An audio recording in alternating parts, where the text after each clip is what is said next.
பத்திரிகை நிருபர்கள், ஊடக நண்பர்கள் மற்றும் ஃப்ரெண்ட்ஸ் ஃப்ரம் தி மீடியா அனைவரும் வரவேற்பதில் ஏஜிஎஸ் சார்பாகவும் கல்பாத்தி பிரதர்ஸ் அகோரம் கணேஷ் சுரேஷ் சார்பாகவும் வரவேற்பதில் பெருமிதம் கொள்கிறோம். இந்த படம் அவருக்கு ரொம்ப ஒரு அழுத்தமான ஒரு அடையாளமா இருக்கும் அப்படின்னு தோணுது. ஒவ்வொரு படத்திலையும் வேற வேற மாதிரியான ஒரு நடிப்பை வெளிப்படுத்திக்கிட்டு இருக்காரு. இந்த பரிமாணங்களை எல்லாம், இந்த ஒரு பாடி லாங்குவேஜ் எல்லாம் எங்கள் தலைமுறை நடிகர்களுக்கு சொல்லிக் கொடுத்த நவரச நாயகன் திரு கார்த்திக் அவர்கள், அவருடைய புன்னகையும் இந்த படத்துல சேர்ந்திருக்கிறது ஒரு அந்த எதிர்பார்ப்பை இன்னும் அர்த்தமுள்ளதாக்குது. இதெல்லாம் மீதான காதல். இந்த ரெண்டு விஷயத்தையும் சொல்லணும். ரொம்ப இங்கே மாமலை இங்கே, மணிச்சிகை இங்கே, மஞ்சள் சிந்தும் வெயில் இங்கே, மனமெல்லாம் சிறகே உலகெல்லாம் உறவே அப்படின்ற சிகை அப்படின்ற ஒரு வார்த்தை ஒண்ணு போட்டதும், அதாவது இந்த உலகத்துல மிகப்பெரிய அழகும் இருக்கு, மிகச்சிறிய அழகும் இருக்கு அப்படின்னு சொல்றதுக்கு மலையும் இருக்கு, மலர்களும் இருக்கு அப்படின்னு சொல்லலாம். அப்படின்ட்டு வெறும் மலர்கள்னு ஏன் சொல்லணும், ஒரு பூவின் பெயரை சொல்லலாமே. Amira, they were very friendly with me and we really had fun on the sets. I'm blessed and very very happy that I'm part of Anegan. Thank you so much. KV Anand பிரமாதமான ஒரு சினிமாட்டோகிராஃபர்ல இருந்து இயக்குனர் ஆகணும்னு போது முதல்ல நாங்கள் கதை பேச ஆரம்பிச்ச போது அவர் மனசுல ரொம்ப ஆசையா இருந்த ஒரு கதை, ஒரு நல்ல காதல் கதை. அது காலத்துக்கு அப்பாற்பட்டதுதான். சில மனித உணர்வுகள், அதில் காதலும் ஒண்ணு. ஸோ வெவ்வேறு காலகட்டங்களில் நடக்கிற ஒரு காதல் கதையை நம்ம பண்ணணும்னு சொல்லிட்டு தான் முதல்ல பேசணும். டைரக்ஷன் பத்தி என்ன சொல்றது தெரியல, பட் இந்த படத்துல ஒர்க் பண்ணதுக்காக நான் ரொம்ப தேங்க்ஸ் சொல்லிக்கிறேன். இது நினைக்கிற இந்த படம் அவ்வளவு நிறைய இருக்கு இந்த படத்துல. ஸோ எல்லாருக்கும் ரொம்ப தேங்க்ஸ். இந்த கேரக்டர் எனக்கு கொடுத்தது கேவி ஆனந்த் சார். ஆக்சுவலி அவங்களுக்கு ரொம்ப தேங்க்ஸ் சொல்லணும். பிகாஸ் நான் அவங்கள பார்க்கும்போது எனக்கு ரொம்ப நர்வஸ்னஸ் இருந்துச்சு. இவ்வளவு பெரிய டைரக்டர், எனக்கு இந்த கேரக்டர் கிடைக்குமா இல்லையா இந்த பயம் ரொம்ப இருந்துச்சு. பட் சாருக்கு இன்னும் ஒரு கான்ஃபிடன்ஸ் இருந்துச்சு. ஸோ என்ன செலக்ட் பண்ணிட்டாரு. ஸோ எனக்கு ரொம்ப சந்தோஷமா இருக்கு. அண்ட் ஆக்சுவலி அனைவன் ஃபிலிம்க்கு ஆனந்த் சார்னு பார்க்கும்போது ஆக்சுவலி இந்த ஃபிலிம் 3 டிஃப்ரெண்ட் சினிமாட்டோகிராஃபர்ஸ் வச்சு பண்ணுற மாதிரி தான் பிளான் பண்ணியிருந்தாரு.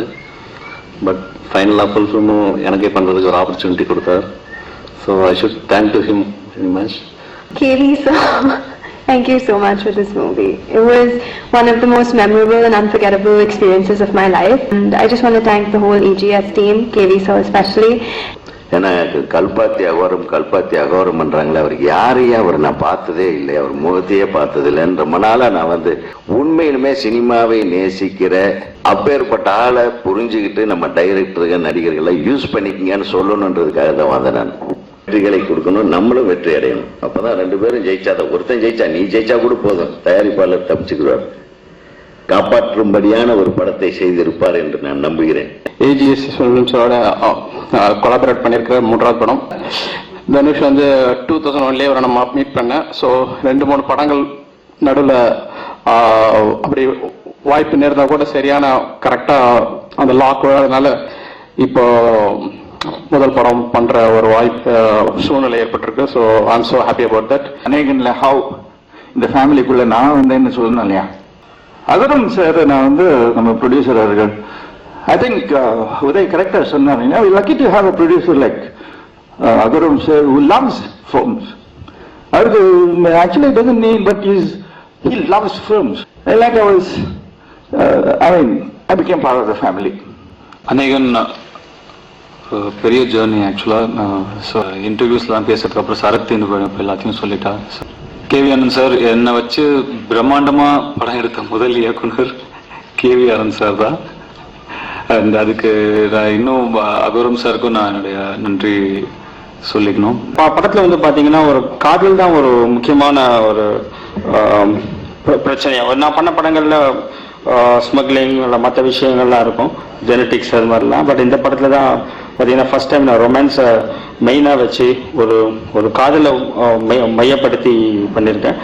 ஸோ இந்த படத்தில் வந்து ஏன் தனுஷ், இந்த படத்துக்கு ஏன் தனுஷ் அப்படின்னு பார்க்குறப்போ, ஸோ அந்த மாதிரி இவ்வளோ அனுபவம் உள்ள ஒரு காதல் சம்பந்தமாக பார்த்தீங்கன்னா ஒரு படங்கள் அவர் பார்த்தீங்கன்னா ஒரு கமர்ஷியலோட உச்சமான படங்களையும் பண்ணியிருக்காரு, அதே சமயத்தில் ரொம்ப யதார்த்தமான படங்களையும் பண்ணியிருக்காரு. தனுஷ் கிட்ட இன்னொரு நல்ல விஷயம் என்னன்னா, ஒரு யூஸ்வலாக ஒரு பார்த்தீங்கன்னா ஒரு போயிட்டு ஒரு எல்லா வேலையும் தெரிஞ்ச, சினிமாவில் இருக்க எல்லா விஷயமும் தெரிஞ்சவர். இருந்தாலும் இந்த படத்தில் வந்து ஒரு வெரி பங்க்சுவல்.